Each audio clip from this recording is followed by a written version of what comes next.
Olá, boa tarde. Começamos mais uma edição do nosso painel regional. Você sabe, de segunda a sexta, 1h30 da tarde. Você que está no ao vivo acompanhando a gente, está olhando no relógio, sabe que nós não estamos a 1h30, mas pelo último dia, né? Termina hoje o horário eleitoral na televisão, no rádio já terminou, né? E a partir de amanhã, o painel regional de volta ao seu horário normal, ao seu horário habitual, 1h30 da tarde. A reprise, você sabe, retorna também ao horário de origem às 20 horas, às 8 da noite, sempre de segunda a sexta. Lembrando que no final de semana também tem painel regional, uma edição aos sábados às 3 da tarde, aos domingos às 5 da tarde, 17 horas. Cenário novo, né? Bancada nova e os convidados sempre com a mesma possibilidade de discutir, de debater, de aprofundar os assuntos importantes que fazem parte aqui do dia a dia de Santos, de todas as cidades da região metropolitana e do Brasil também.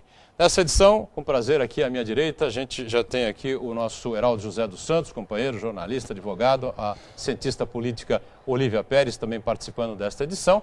Eu cumprimento, claro, Ladies First, né, Heraldo? Mulheres primeiro. A Olívia dá o seu boa tarde, não é? Prazer recebê-la mais uma vez aqui no painel. Tudo bem, Olívia? Tudo bem, Moturão. Boa tarde a todos aqueles que nos assistem. É um prazer participar de mais essa edição do painel regional e agora com um cenário novo, né? Lindo. Um prazer. Muito bem, Heraldo. Tudo bem, Heraldo? Boa tarde também para você.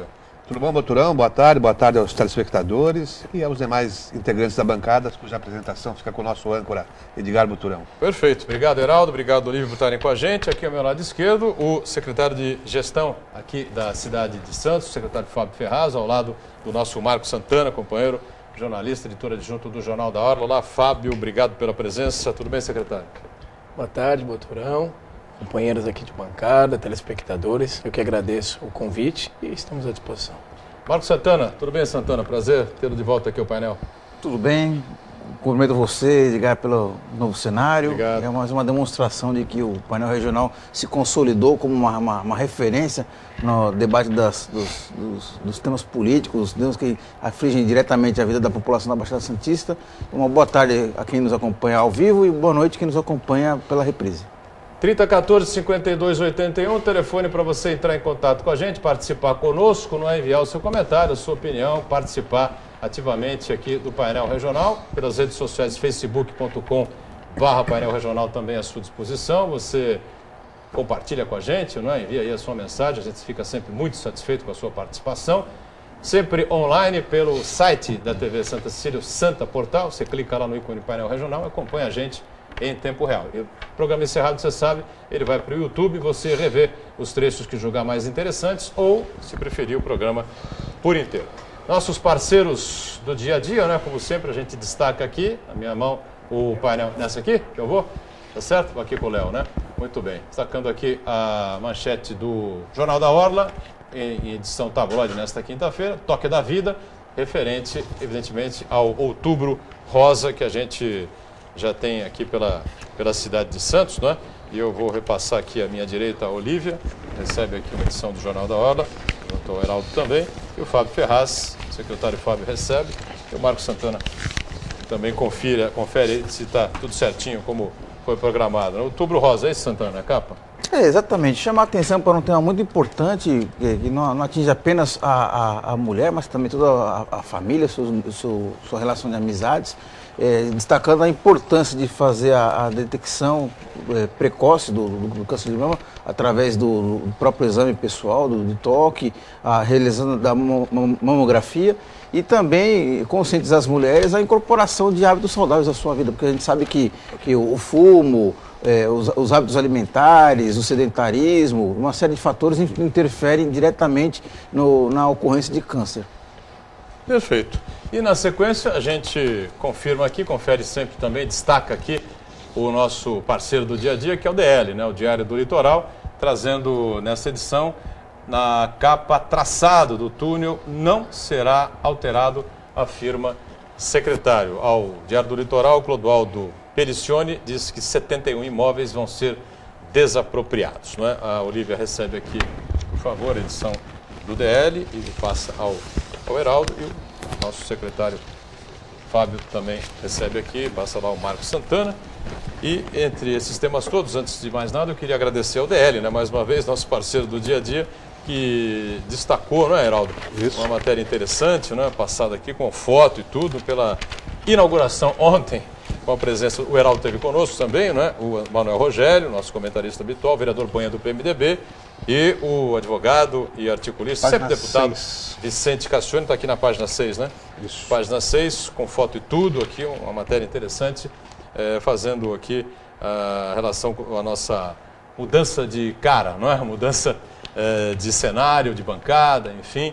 E eu lembro sempre que muda a bancada, muda o cenário, mas o espírito é sempre o mesmo, né? Uma tribuna democrática, onde as pessoas que vêm aqui têm total liberdade para expressar a sua opinião, né? Falam aquilo que sentem, aquilo que pensam, e acho que isso aqui caracteriza o programa, como disse o Santana, né? Vai fazendo aí o nosso sucesso ao longo dos últimos anos aqui pela TV Santa Cecília. Claro, a casa aqui a gente agradece também bastante, né?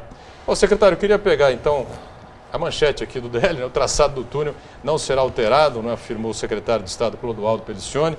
E agora, tudo definido. São 50 imóveis que vão ser desapropriados aqui em Santos, mais 20 ou 21 em Guarujá, me parece que é isso, né? E quando é que as coisas começam a acontecer para valer, aí, já que há uma expectativa muito grande?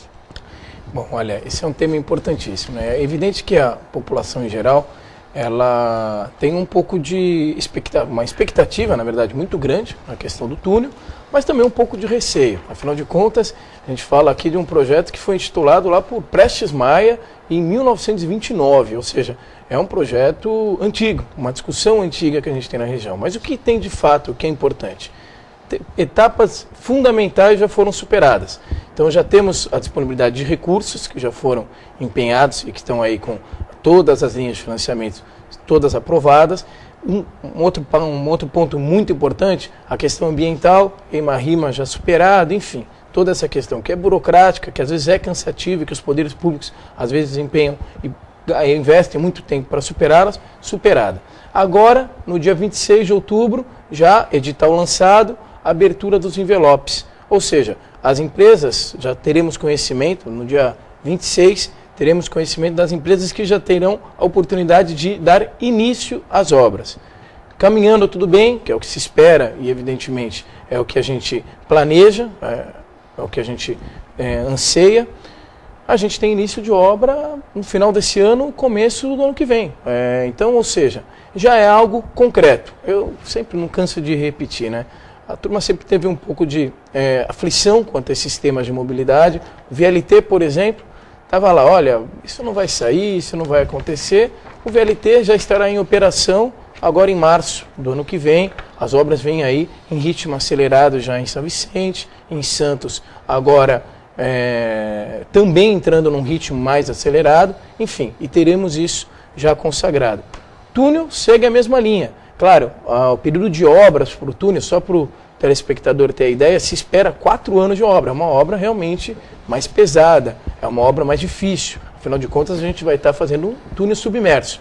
Obra inédita na América Latina. Não há nenhuma obra igual ou parecida ao túnel que nós teremos na nossa região na América Latina. Ou seja, uma obra absolutamente diferenciada. Mas o fato está de pé, está acontecendo e teremos aí esses próximos passos já com datas já colocadas ao público. Túnel Santos Guarujá, Olívia, Heraldo e Santana. Bom, o que me parece é que a prefeitura ela pensa em grandes obras, né? A prefeitura de Santos, tentando preparar Santos para daqui a uns anos, né? Então ela pensa em grandes obras que a médio e a longo prazo vão dar resultados, como o túnel, como o VLT, como a ligação entre Santos e São Vicente pelo morro. A minha pergunta para o secretário é a seguinte: ao se concentrar nessas grandes obras de médio e a longo prazo, vocês não deixam de atuar em questões mais emergenciais e com isso aumenta a crítica à própria gestão da prefeitura?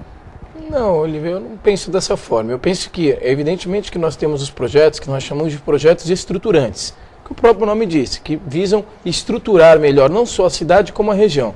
Veja, nesse campo da mobilidade, todos os projetos ele tem um anseio regional. Hoje não dá mais para a gente pensar Santos sem pensar Baixada, ou pensar Baixada, evidentemente, sem Santos. Ou seja, temos que pensar regionalmente. Todos esses projetos têm um apelo regional. Já na área mais interna, ou seja, de aspecto municipal, são todas diversas ações que são aí, estão se gerando nesse momento no município. No campo, por exemplo, da mobilidade, a nossa frota de ônibus aumentou significativamente e a gente equipou melhor, não, é o do Marcos, desculpa. Tocou o celular aqui, eu assustei aqui, mas eu tomei a precaução de colocar no Vibra. Bom, mas enfim, a nossa frota de veículos, de ônibus, por exemplo, uma frota de ônibus totalmente remodelada, temos aí agora a licitação já no início do ano que vem, para uma nova licitação, mas de qualquer forma, a frota já remodelada, uma frota 100% Wi-Fi, quase 50% dos ônibus com ar-condicionado funcionando. Nossas ciclovias, isso tudo eu estou falando no campo da mobilidade, extensão da nossa malha cicloviária. Até me permita, a gente conhece, seu marido que é funcionário, que trabalha na prefeitura, é um adepto da bicicleta, é uma grande verdade. A gente conhece isso, ele vai trabalhar de ciclovia e que cada vez mais pessoas sigam esse mesmo exemplo, um exemplo extremamente saudável, que é o do uso da bicicleta. No campo da pavimentação, estamos no meio de um grande projeto de pavimentação na cidade, que a gente chama aí de Provias, enfim. E aí a gente vai para várias e várias áreas, e claro, a gente aqui tem que aprofundar o debate nessas outras áreas, mas ou seja, também temos diversas ações acontecendo em todas as esferas, em todas as áreas de atuação, em âmbito mais municipal. Sem perder de vista, é claro, esses projetos que, como disse, nós chamamos de projetos estruturantes, que têm essa visão mais regional. Diga, Haroldo, pois não. Secretário, o prefeito Paulo Barbosa então se rendeu a esse traçado da Dersa, porque ele tinha dito, logo no início, lá em conversa com os moradores, que estaria ao lado deles para procurar uma outra alternativa. E eu não falo apenas na extinção desse núcleo histórico, as chamadas casas populares ali que serão atingidas, mas assim também a questão da degradação do trânsito, do tráfego ali naquela região, porque esse traçado ele prevê, né, o tráfego de caminhões também nesse túnel. Então será um novo confronto ali com a cidade, né, da sua vocação mesmo, a questão do porto, a questão das moradias, enfim. O prefeito vai aceitar esse traçado, já se rendeu, essa é a melhor solução mesmo para a viabilidade do túnel? Olha só, Heraldo, é muito importante a gente ter claro. Havia no início da discussão uma grande discussão de onde colocar o túnel. Essa era a primeira grande discussão. E, em resumo, para que o telespectador possa ter clareza, haviam duas concepções. Uma, que seria aí no corredor um pouquinho mais à frente, e o túnel teria uma destinação mais eficaz, mais eficiente para as operações portuárias. Ou seja, ele estaria mais à frente no canal portuário e teria aí uma ligação mais sobre o ponto de vista operacional para as grandes empresas portuárias, enfim, e para o porto em si, ou seja, maior ciclo de caminhões passando para melhorar a atividade portuária. Isso é importante, ok.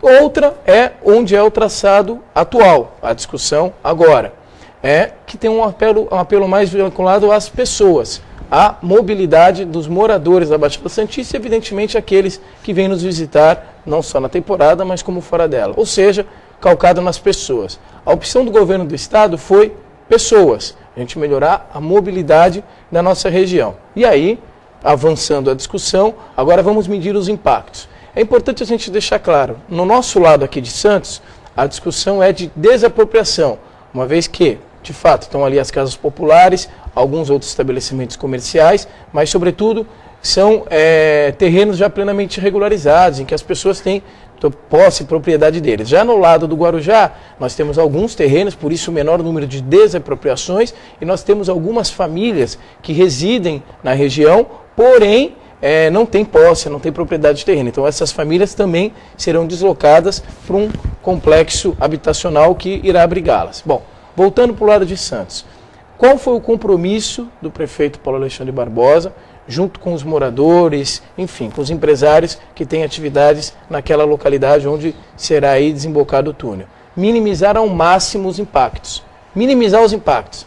Esse foi o grande desafio. E aí, junto os técnicos da prefeitura, com os técnicos do governo do estado, chegamos nessa nova consolidação, que é o mínimo do mínimo do mínimo de impacto. Agora, é muito importante a gente deixar claro, repito, uma obra do vulto do túnel, a gente está falando de uma obra de 2 bilhões de reais, e sendo repetitivo, uma obra inédita na América Latina, uma obra de engenharia absolutamente complexa e que muda todo um contexto de uma região. Isso é um fato.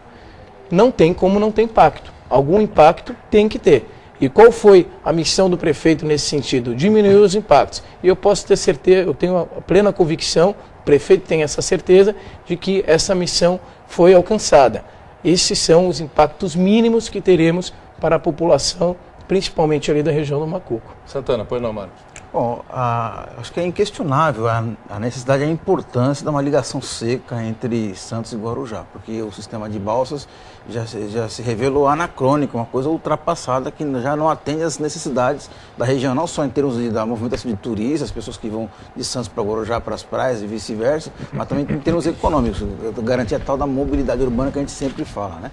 Eu acho que a grande preocupação, acho que não só dos moradores ali dos arredores, mas da cidade inteira, de um modo geral, é com relação ao tráfego de trânsito, de cargas, né, de caminhões, né? O prefeito aqui nesse programa já veio uma vez e garantiu que não será permitido o trânsito de cargas ali naquele lugar.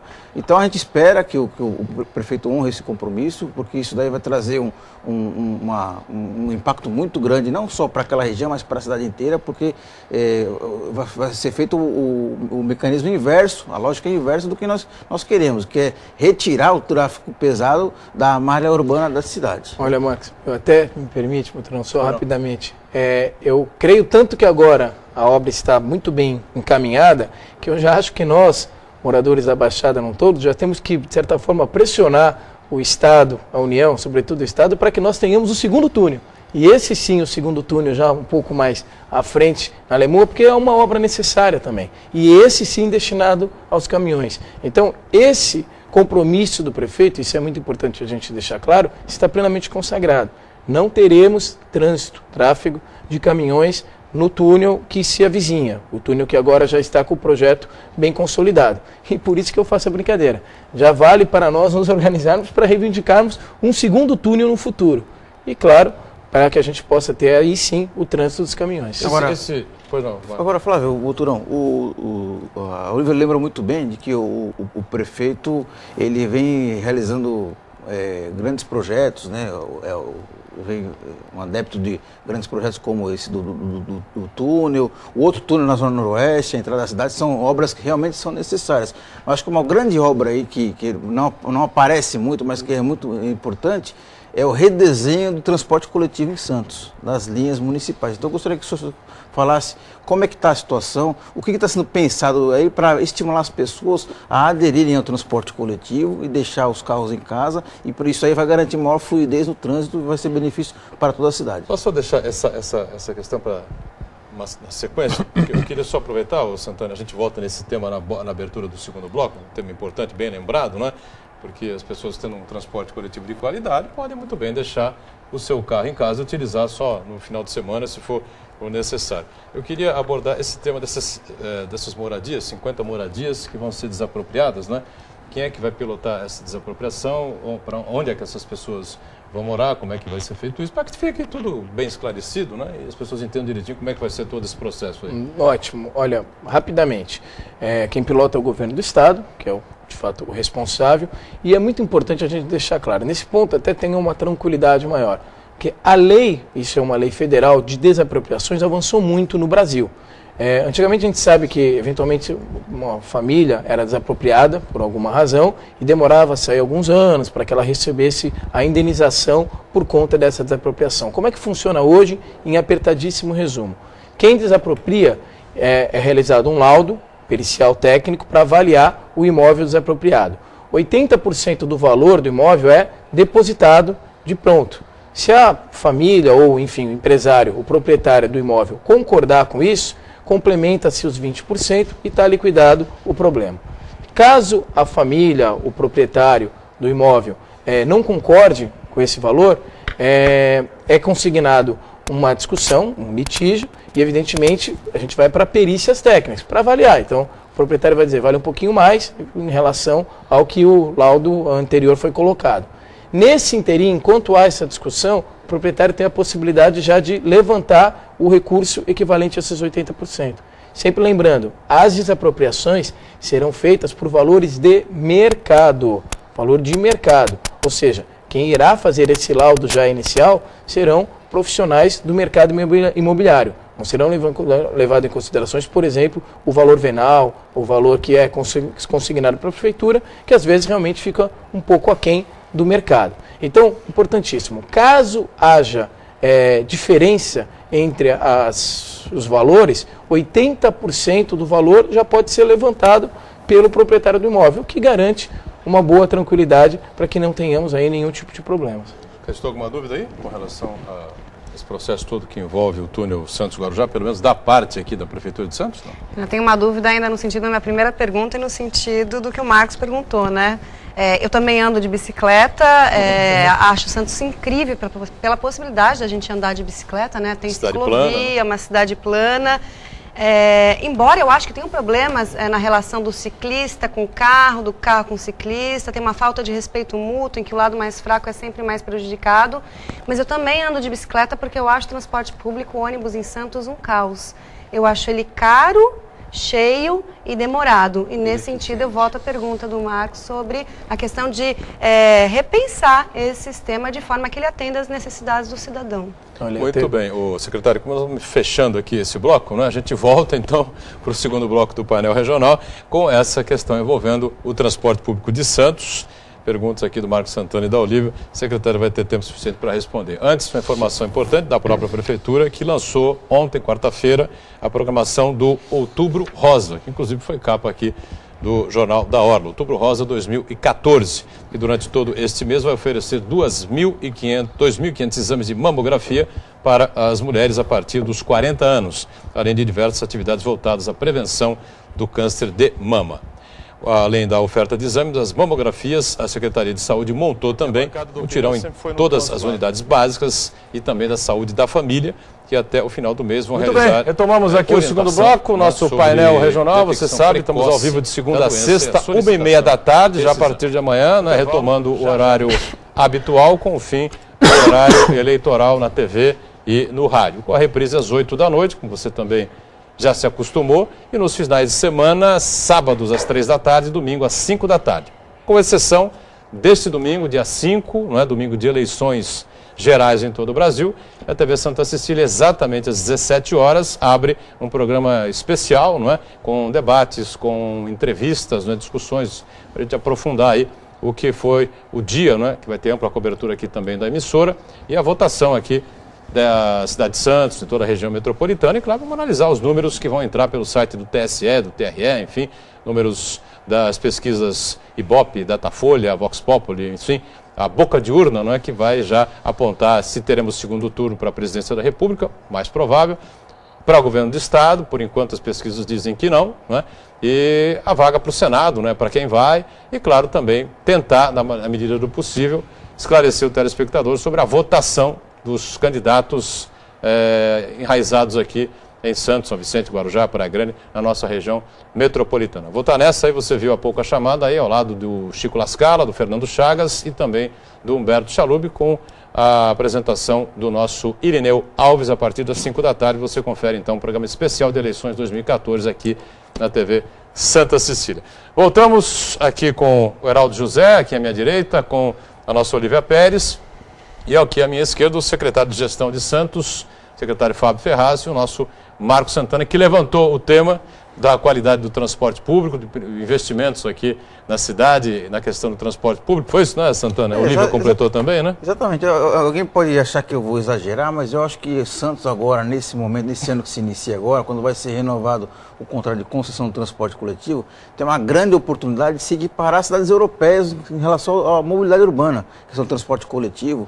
Antes de vir para cá, eu estava vendo uma notícia de que em Hamburgo, cidade na Alemanha, uma cidade muito importante, que tem até as mesmas características de Santos, uma cidade portuária, colocou como objetivo, daqui a 20 anos, abolir o transporte de carro particular. transporte de carro particular. Então, eu acho que não precisamos chegar a esse extremo de abolir completamente o transporte particular, mas eu acho que Santos agora tem uma oportunidade muito grande de priorizar o transporte coletivo, que vai fazer com que as pessoas possam fazer os seus trajetos com mais conforto, com mais segurança e com mais qualidade de vida, né? Então, acho que gostaria de saber o que a Prefeitura tem feito, o que espera o cidadão com esse novo contrato de concessão, como é que está sendo desenhado esse novo modelo de transporte coletivo em Santos. Olha, posso acrescentar só um itemzinho na pergunta aí do colega do Santana?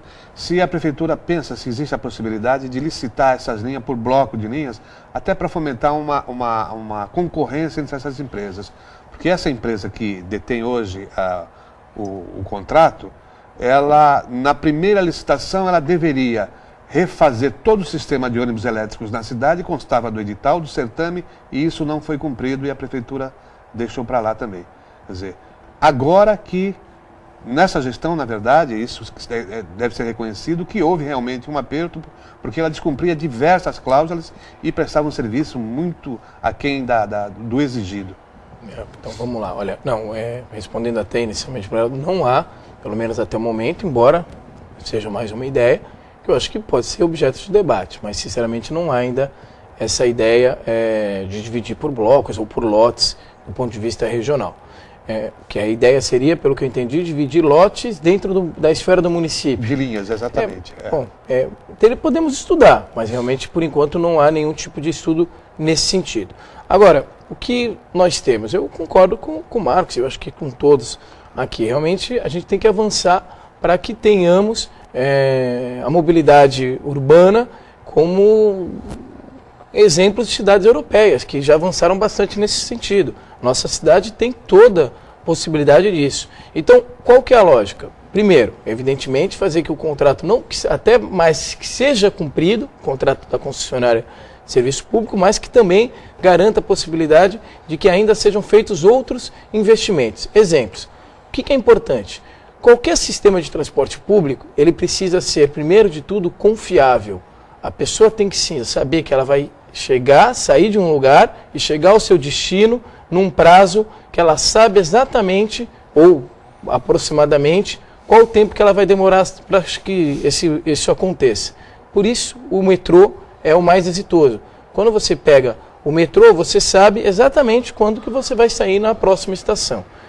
O ônibus, evidentemente, que ele tem algumas dificuldades nesse sentido, mas ferramentas de tecnologia da comunicação podem ajudar nisso. E nesse aspecto, o município de Santos já conseguimos avançar. Hoje nós temos uma ferramenta instalada no qual o munícipe ele pode, através do seu celular, que seja um smartphone, utilizando o QR-Code em qualquer um dos pontos de ônibus ou em postos espalhados pela prefeitura, pela cidade no todo, saber exatamente o itinerário e o tempo de chegada e de caminho de saída dos ônibus ao qual ele pretende ingressar. Ou seja, dar essa confiabilidade. A gente já falou um pouquinho aqui, exigir Wi-Fi nos ônibus, trabalhar para ampliar ainda mais, hoje a gente já está falando em 50%, o ar-condicionado nos ônibus para que a população possa ter conforto. Eu acho que ar-condicionado, evidentemente na época do verão, em Santos e na nossa região, não é luxo, ao contrário, é uma necessidade para que todos possam utilizar o transporte público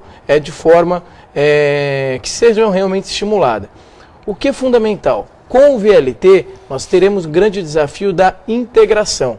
Hoje, apenas 2 modais de transporte estão plenamente integrados. A bicicleta pública, o sistema Bike Santos, o usuário ele pode utilizar o cartão transporte e, utilizando 2 modais diferentes, ou seja, ônibus e bicicleta pública, fazer sua viagem já de forma integrada. Com o VLT, a gente vai ter que trabalhar bastante para promover essa integração.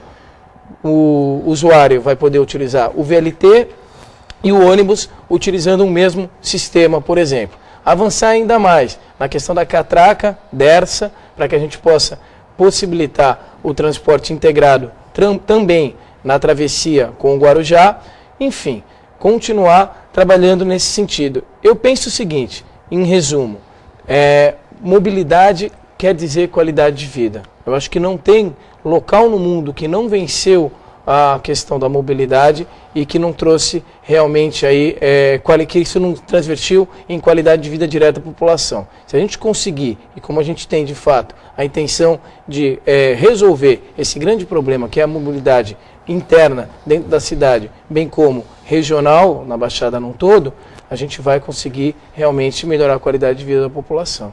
Diga, Olívia, pois não. Já que o secretário de gestão está aqui, a última vez que eu conversei com você, eu lembro que tinha um problema em relação ao gasto da prefeitura com funcionalismo público, né? Se não me engano, no começo do ano o gasto tinha sido de 50,3%, sendo que a lei ela começa a punir a partir de 51,3% e o limite é os 54%.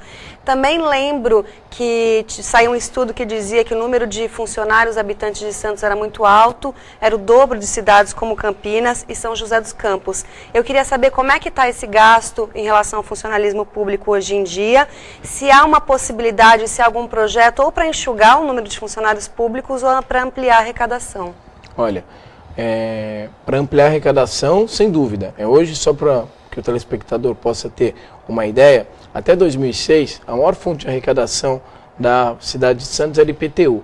A partir de 2006 começa a mudar esse quadro e hoje a maior fonte de arrecadação é o ISS, seguido pelo ICMS, pela cota parte do município desse tributo estadual, e em terceiro o IPTU. Portanto, aumentar a arrecadação é fundamental. E como é que a gente faz isso? Sobretudo na movimentação portuária. 60% do ISS, que como falei, é a maior fonte de renda da prefeitura, vem da arrecadação da atividade portuária. Então, melhorar ainda mais os mecanismos de controle para que tenhamos plena arrecadação, ou seja, todos os tributos que tenham que ser pagos para os órgãos públicos sejam de fato pagos. Isso é muito importante para que não tenhamos aumento na alíquota, porém aumento na arrecadação. Prática de gestão. Isso realmente está certo e a gente vem aumentando o número da arrecadação sem aumentar as alíquotas ano a ano na prefeitura e cada vez mais a gente tende a ter esses aumentos. Agora, a folha, realmente o quadro é mais ou menos esse e mudou muito pouco na verdade. Só lembrando, 2012 para 2013, o percentual da folha de pagamento da prefeitura girava em 47%, 48%. Foi aprovado em 2012 um plano de cargos e salários em que aumentou a folha na ordem de 23%. Com esse aumento, realmente a gente passou a ter a folha de pagamento da prefeitura correspondendo a cerca de 50% em relação ao RCL. A última medição... limite prudencial, né? Perfeito.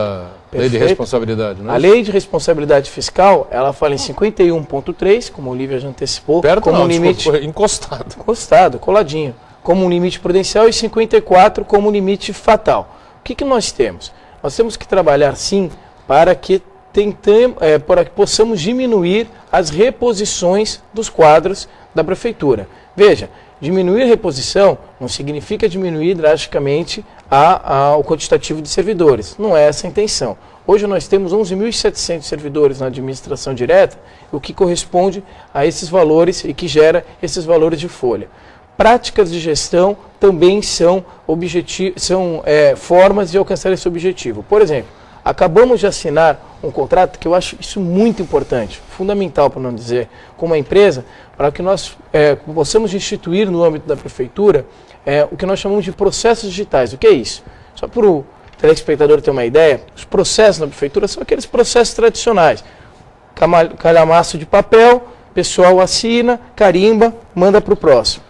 Isso era assim na década de 60, na década de 70, na década de 80, 90, enfim. A gente precisa mudar isso.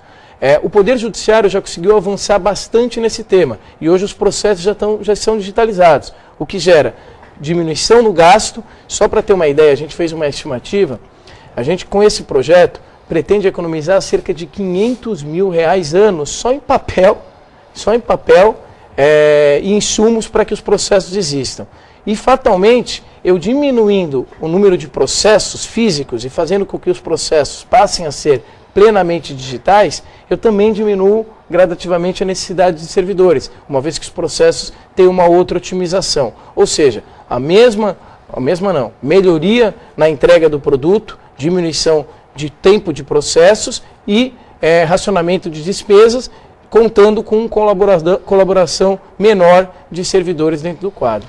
Ou seja, em determinadas pastas é possível a gente vislumbrar uma administração pública em Santos, uma prefeitura de Santos, daqui a alguns tempos, com menos servidores, né? Eles vão se aposentando, vão deixando os quadros e novos não serão contratados porque não haverá necessidade. O que não é possível, não é? Se imaginar na área da educação, por exemplo, na área da saúde. Isso é o fundamental. Isso não dá para fazer, né? Pelo contrário, com ações desse gênero, nós podemos pensar o seguinte, para resumir a história.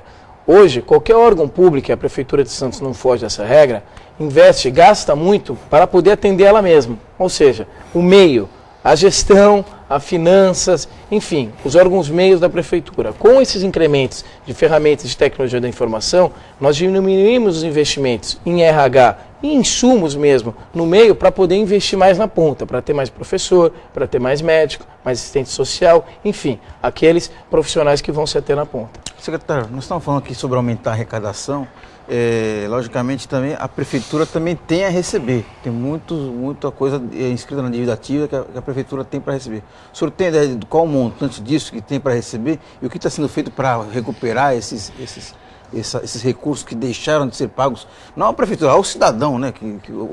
Se o dinheiro não vai para a prefeitura, o cidadão não recebe serviços, né? Mesma linha de raciocínio, tecnologia da informação, Marcelo, é muito bem posicionada essa sua lembrança. De fato, os valores da dívida ativa, esse realmente quem é mais familiarizado é o pessoal da Secretaria de Finanças. Eu não vou me atrever a falar um número agora, porque eu realmente não me recordo. Mas posso dizer que a nossa dívida ativa, nós temos realmente valores a buscar. Incremento de tecnologia da informação. Também o processo de cobrança, hoje, ele é ele é o mesmo há muitos anos. A gente agora está trazendo uma nova metodologia em que nós vamos fazer com que os processos sejam também plenamente digitalizados. Isso vai fazer o quê? Que a gente tenha maior agilidade para poder gerar essas cobranças. E, evidentemente, cobrar aqueles que deixaram de pagar os impostos, tentando ainda prevenir para que não seja inscrito na dívida ativa. E se for inscrito na dívida ativa, o relacionamento com o Poder Judiciário também sendo agilizado, teremos a maior possibilidade de ter esses recursos vindos da administração. Só para levantar um pouquinho mais de polêmica, diminuir esses funcionários, né, da prefeitura significa diminuir o número de funcionários concursados. Será que também passa por diminuir o número de comissionados e por transferir os serviços públicos para as organizações sociais, para as OS? Também entra tudo nessa conta? Esse é um tema interessante para a gente discutir daqui a pouco, inclusive a questão das organizações sociais, as OS, que geraram tanta polêmica ao final de 2013. Né? Vamos para o intervalo. Antes, uma mensagem da CPFL. Você sabia que a CPFL está preocupada com a sua segurança e quer evitar os acidentes? Você que está pensando em construir ou reformar precisa saber que acidentes com a rede elétrica podem acontecer nas obras. É importante, portanto, manter sempre uma distância de no mínimo 5 metros da rede. E quando for pintar ou manusear algum vergalhão na laje ou no telhado da sua casa, redobre a atenção. E o gato? O gato, por si só, já é crime. Mas tem gente que faz o gato e acaba sofrendo um acidente, não é? Já que fica fuçando por ali na rede elétrica. A pipa também causa acidentes. Empine sempre em áreas abertas e nunca tente recuperar uma pipa que ficou enroscada em algum carro. A CPFL está sempre fazendo o horário normal, 1h30 da tarde, dicas que a gente passa às 20h30, também a sua para evitar as coisas acidentes. 1h30 da tarde ao vivo, 20 horas a nossa reprise, 8 da noite, segunda a sexta. Aos sábados, você tem uma edição às 3 da tarde, aos domingos às 5 da tarde. Só amanhã, só no próximo domingo, né? Que não, domingo dia 5 de eleições, não teremos o painel regional às 5 da tarde, teremos o painel regional às 10 horas da manhã e às 5 da tarde o programa especial de eleições. Bom, questão de gestão, do funcionalismo, enfim, a Olívia levantou uma pergunta interessante envolvendo as OS, as organizações sociais. Você repete, Olívia, por favor? Eu vou até formular ela melhor, né? A gestão de serviços públicos na área de saúde, cultura, para as organizações sociais, organizações do terceiro setor, que não são nem do Estado, nem do âmbito privado, é defendido por muitas pessoas, né, por muitas gestões, com o argumento de que ela é mais eficiente e menos burocrática, ao contrário dos problemas estatais. Por outro lado, tem uma gama geralmente de teóricos, até vinculados à universidade, que criticam essa transferência de serviços públicos essenciais, como a área da saúde, para as organizações sociais, que consideram que constitucionalmente é papel do Estado o trato com essas questões e que, portanto, elas não podem ser transferidas e que, quando elas são transferidas, elas geram problemas, por exemplo, com a falta de compromisso dos seus gestores com os cidadãos, né, tratados como pertencentes a um Estado em que os serviços são públicos. Eu queria que o secretário comentasse um pouco essas críticas, considerando, sim, que tem muita gente que defende pontos positivos. Claro. Bom, até só, rapidamente, Olívia ela tinha feito um comentário nessa questão dos servidores em geral, levando em consideração os cargos em comissão também. É muito importante a gente poder ter a oportunidade de esclarecer.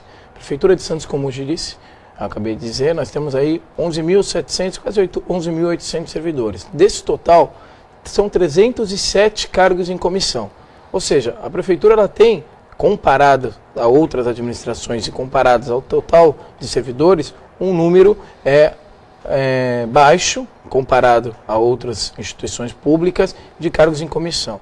E desses cargos em comissão, cerca de 40% são ocupados por servidores públicos de carreira, que são nomeados para ocupar os cargos em comissão pelo prefeito. Ou seja, a administração municipal atual priva pelo serviço público, dando a oportunidade para que os funcionários públicos também ocupem esses cargos em comissão, como disse, na ordem de 40%. E ainda diminuímos também muito significativamente o número de contratados pela conhecida Lei 650/90, que é a lei que permite a contratação a título emergencial. Só para o telespectador ter uma ideia, esse número já chegou, durante a história da Prefeitura, a 2.500 colaboradores. A gestão Paulo Alexandre Barbosa começou com 1.100 e hoje a gente tem menos de 600 colaboradores contratados pela Lei 650 e gradativamente esse número vai diminuir um pouquinho mais. Mas para falar um pouquinho do tema organizações sociais. Olha, quando a gente fala em organizações sociais, nós falamos em publicização, gestão compartilhada. O poder público compartilha a gestão de um determinado equipamento, de um determinado serviço com entidades do terceiro setor. Isso é muito diferente de terceirização. Isso é muito importante a gente deixar bem claro. Uma vez que a terceirização, você gera um contrato em que simplesmente o terceirizado, uma empresa que tem finalidade lucrativa, vai explorar aquele determinado serviço e tendo atividade lucrativa. Já no modelo de OCIPs, OS, entidades, através de gestão compartilhada, não há atividade lucrativa por parte da instituição que colabora na gestão compartilhada com o município, Estado e União. Esse modelo já é adotado no país, na área federal, por em vários setores, em órgãos estaduais, não só no estado de São Paulo, mas como em diversos outros estados. E em órgãos municipais, são vários exemplos também que nós temos aí, exemplos bem-sucedidos. É verdade, é claro, também existem os maus exemplos, os exemplos mal-sucedidos. Mas eu não tenho dúvida, fizemos uma ampla pesquisa nesse sentido e temos muito mais bons exemplos do que alguns poucos maus exemplos. É evidente que a Municipalidade de Santos tem que buscar esses bons exemplos. E aí, o que é importante a gente dizer? A gente já tem, inclusive, em Santos, funcionando organizações sociais. Só para ficar isso bem claro para o telespectador. O AME, eu acho que quem tem a oportunidade de visitar o AME, que é um órgão público, estatal, do Estado de São Paulo, estabelecido na cidade de Santos, funciona e funciona muito bem através desse método de compartilhamento através de uma organização social. O Museu do Café, que funciona tão bem, é também gerenciado por uma organização social, através de parceria com o governo do Estado. Ou seja, na nossa cidade isso já funciona. O que agora vem como uma inovação? Buscarmos essa metodologia que gera diversos benefícios, uma vez que nós temos desburocratização, metas a serem respeitadas pelo poder, pela entidade contratada e observadas por toda a população, que pode acompanhar essas metas que serão produzidas através de contratos claros. Enfim, são ganhos e mais ganhos, para que os serviços possam ter melhores resultados. Telespectador participando conosco, um deles é o Banha, vereador do PMDB de Santos. Obrigado por estar conosco, parabenizo aqui o programa, parabenizo aqui os convidados, obrigado ao Banha. E, secretário, diz ele, como anda a arrecadação do município entre ISS e IPTU? Vai haver plano de incentivo ao pagamento de atrasados e de anistia? E se há previsto aí aumento de imposto para 2015? Bom, primeiro abraço para o vereador Banha, vereador que realiza um excelente trabalho na Câmara Municipal. Na verdade, não haverá nenhum tipo de aumento no IPTU para 2015, isso já é um compromisso do prefeito Paulo Alexandre Barbosa. Evidente que nós temos aí a reposição inflacionária, isso não é novidade, e eu gosto muito bem de lembrar, nós tivemos esse ano um estudo realizado pela Prefeitura para readequar a planta genérica do município. A planta genérica do município não era adequada desde 2008. Então os valores, o valor venal que gera evidentemente o IPTU, estavam absolutamente defasados. Esse número de reavaliação, simplesmente trazer de 2008 e atualizar para o ano de 2013, gerou aumento no valor venal na ordem de 120%, 130% na média. Por uma decisão do prefeito Paulo Alexandre Barbosa, esses valores foram repassados através do IPTU em percentual de 8%, ou seja, muito além daquela que teria sido a planta genérica atualizada simplesmente. Já nos próximos exercícios não haverá nenhum tipo de aumento, nenhum tipo de reposição, a não ser, evidentemente, a reposição inflacionária. Da sequência, o Zé Antônio da Pompeia, obrigado também pela participação. Quando o adicional de gestão pública, que é lei desde 2012, será concedido ao funcionalismo de Santos? Explica o que é isso primeiro, né? Adicional de... desculpe. Se der para baixar novamente, você entendeu, Santana? Adicional de gestão pública. Gestão pública. Adicional de gestão pública. O que deve estar se colocando deve ser o adicional de avaliação de desempenho. Deve ser isso. Bom, lá em 2012, como falei, quando foi aprovado o plano de cargos e salários, foi aprovada também uma legislação que rege a avaliação de desempenho. Em resumo, o que se trata? O servidor ele se autoavalia e o seu superior hierárquico também o avalia em alguns fatores de seu desempenho. Evidentemente, isso se faz uma média, se transporta isso para 30% dos servidores melhor avaliados e esses servidores ganham uma gratificação que é justamente uma avaliação de desempenho. A de 2013 já foi paga, é verdade, por ter sido o primeiro ano de implantação desse novo programa, foi paga com atraso. A lei fala do pagamento até o mês de maio, nós atrasamos um pouquinho o pagamento, fizemos o retroativo, evidentemente, mas pagamos um pouquinho mais tarde. E agora, esse ano, também já será feito o pagamento com toda a certeza para os servidores que alcançarem os melhores desempenhos. Muito bem, Heraldo. Secretário, deixa eu voltar um pouquinho à questão de obras. Nós estamos com obras ali na rua João Pessoa. E para o ano que vem já está prevista aí a entrada em funcionamento do VLT. E vai passar por ali. Não está sendo um desperdício de dinheiro, secretário, consertar aquela avenida toda, aquela rua toda e depois quebrar tudo novamente para o assentamento de trilhos? Não, ali não vai, a obra do VLT, o futuro VLT não vai ter nada a ver com a obra que está sendo realizada na João Pessoa. Hoje, na João Pessoa, a gente já tem, para quem está seguindo no sentido do fluxo, o lado direito já como um novo calçamento, está novinho, a população já está desfrutando desse novo calçamento, e do lado esquerdo está em obras e nós teremos ali uma ciclovia. E essa ciclovia, na verdade, já está praticamente encerrada a obra, né? Ela vai fazer a ligação da Avenida Perimetral, ou seja, do Porto, para o Valongo, ou seja, mais incremento na área de mobilidade, maiores possibilidades do uso da bicicleta. E não tenho dúvida, sob o ponto de vista urbanístico, ali tem uma ciclovia, um gramado, além do calçamento. Também ficou muito mais agradável, muito mais bonito aquela região da João Pessoa. E em nada prejudica o projeto do VLT no futuro. Diga, Santana.